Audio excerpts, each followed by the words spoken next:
he doesn't want a relationship with you, this is probably why. And I've heard this from my guy friends themselves, so I know it's true. If you notice that a guy's kind of self-sabotaging, leading you on, etc., etc., and in your head you're like, we would be perfect together, like why isn't this working out already? Guys will literally ghost and remove themselves from the situation and self-sabotage when they know they are not good enough for you. This is like factual, like they do this. If a guy's feeling any type of insecure, they feel insecure around you, they feel like they're not good enough for you, he will straight up sabotage you guys. Because in his head he'll be beating himself up like, I'm not good enough for this girl. And they literally become their own worst enemies, and it's their own insecurity. That is without a doubt the dumbest thing I've ever heard. Oh, hi, Ethel. It's kind of embarrassing to have to tell you that the simps you use to verify this info are victims of your friend zone and will tell you anything that you want to hear for a chance to get the hell out of that penitentiary, because everything they said was wrong. Let's break down this hyper gibberish for a second. You're saying that you don't understand why the guy you think is perfect for you isn't making things official. And that's because the man you're wanting is Colonel Chandler's. He's a man of wealth, class, and distinction. Ethel, you're a woman of cringe, caffeine, and delusion. He may see you for a while so long as things are low effort, but the second you want something serious, the Colonel has no more use for you and he will return to his place of residence, enjoy a tumbler of fine Kentucky bourbon, and find himself another girl. He's secure in himself to know when a woman is no longer worth his time.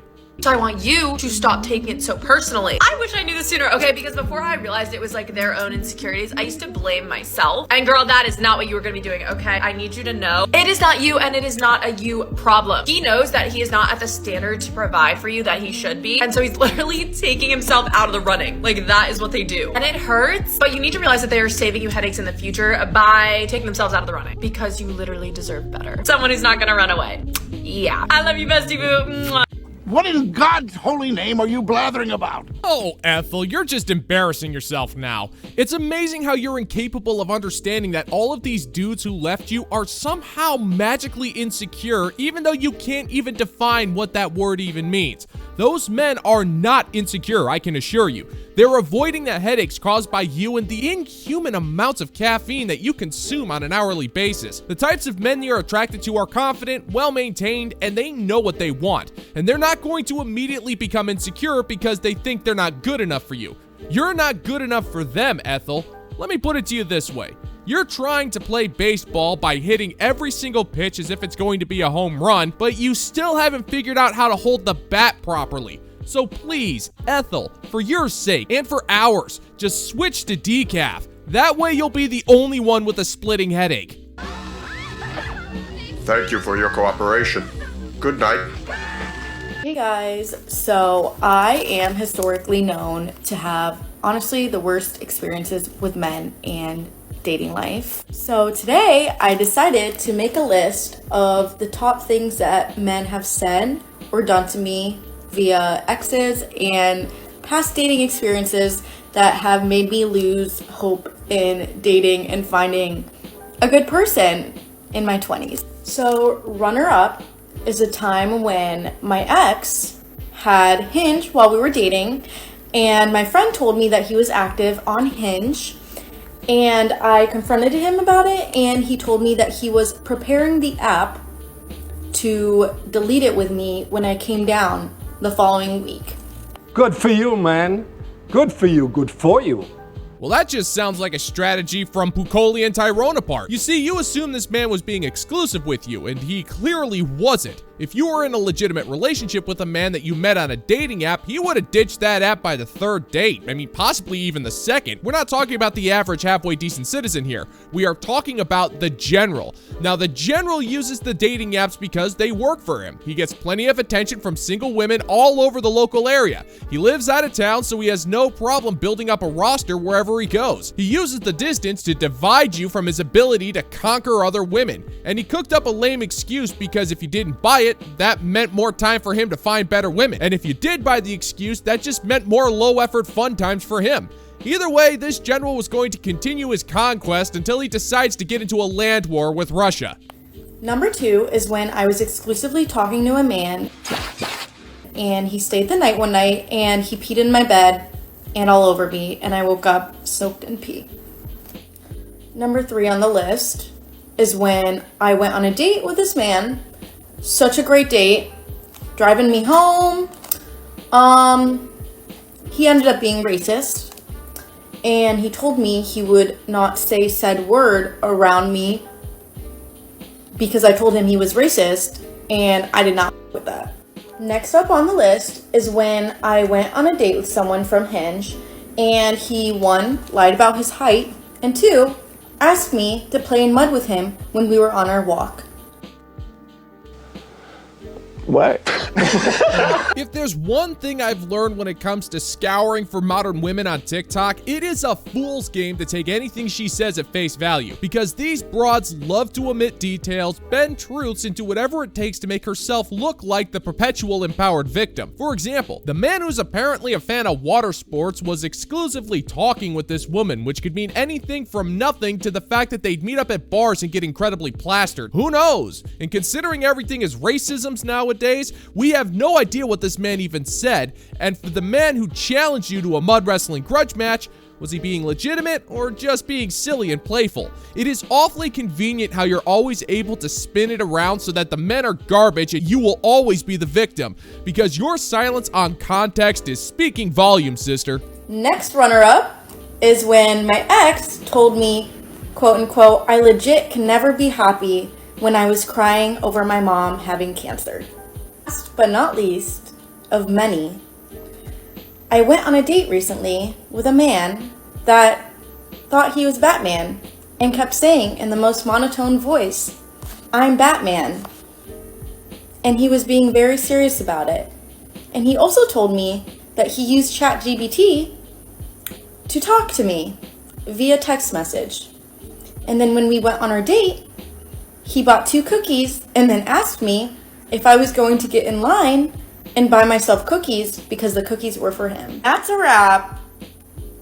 Few of many, but I will not be dating anymore in my 20s. And this is your sign to delete Hinge, because even in a new city, y'all, They know. They just don't care. Wow, you should consider yourself lucky, lady. Batman took a break from his work as a cape-crusading vigilante to go out on a date with you. That guy typically doesn't have much time for dating, considering that he spends all of his time either fighting crime or preparing his body and mind to fight crime. What exactly did you expect? Batman to carry a bunch of cash with him? He obviously needed a quick energy fix for his upcoming battle with the Killer Croc, and you are a strong and independent woman who clearly don't need no Batman, so you should have just bought your own cookies if you wanted them. And when he's not fighting crime, he used the Cyrano de Bergerac method and used ChatGPT to woo you into a date. And honestly, that's kind of clever on one hand, but on the other, it's also kind of funny, because you now have to live with the knowledge that you got played by an AI chatbot.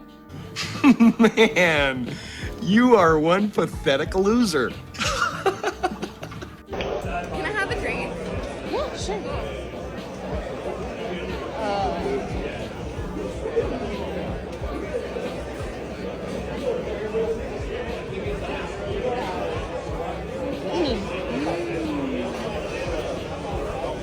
Wow, it's so good. Okay, that's just gross. Oh, come on, that is just unsanitary and just plain rude. And as the health inspector for the shimmering powerhouse tabernacle of the Intergalactic Space God Klewbomichurd, all hail, I am now forced to condemn planet Earth. All 4 corners of your Earth must now be washed, disinfected, and sterilized. That means paperwork and a whole bunch of asteroids. So thanks for nothing. I hope you're proud of yourself, woman.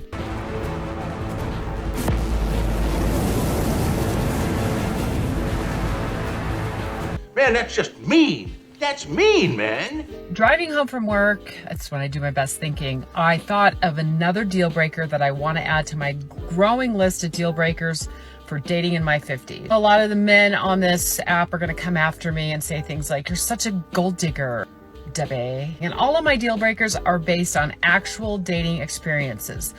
I'm the one who's ended up digging men out of financial binds, or trying to. And I'm done.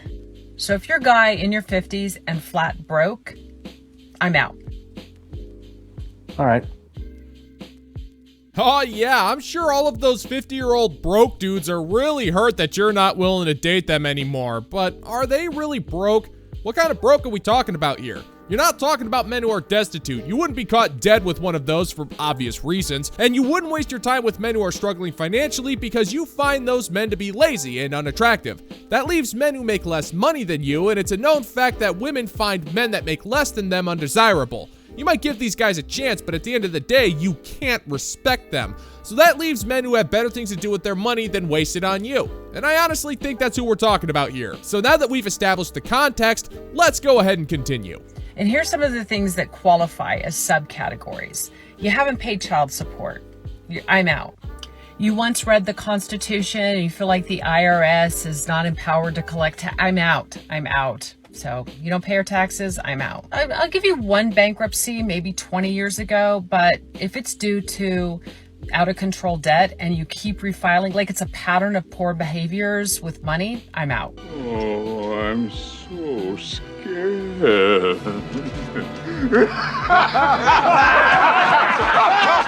So let me get this straight. You believe that all mothers deserve child support and that taxation actually is a thing that benefits the public trust? And what kind of men are you dating that have filed for bankruptcy multiple times? That just seems like more of a red flag on your part, and what in the hell are you doing talking to men about their child support and how they file their taxes anyway?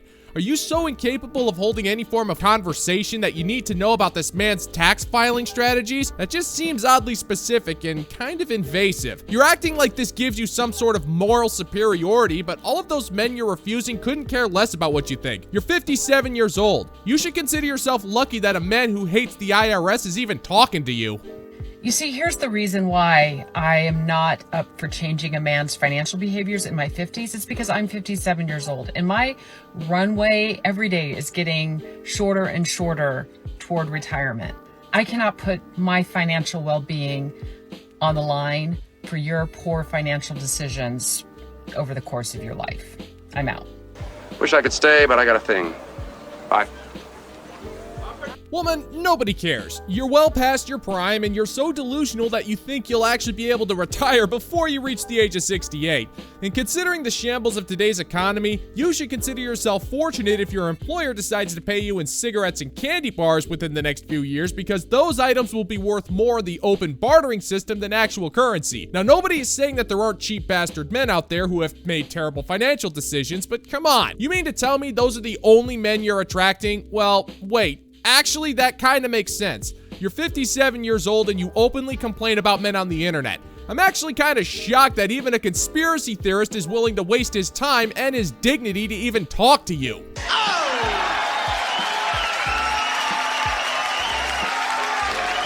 And that is going to do it for today's video, gentlemen and gents. And as always, if you find that my particular brand of comedy is bringing you to the brink of laughter, then why don't you scroll on down and click that like and subscribe button. Ring the notification bell, leave a couple of comments, and share this video so we can give the good old-fashioned middle finger to the YouTube algorithm. Stay classy, stay beautiful, stay awesome and badass, gentlemen and gents. And until next time, peace out, homies.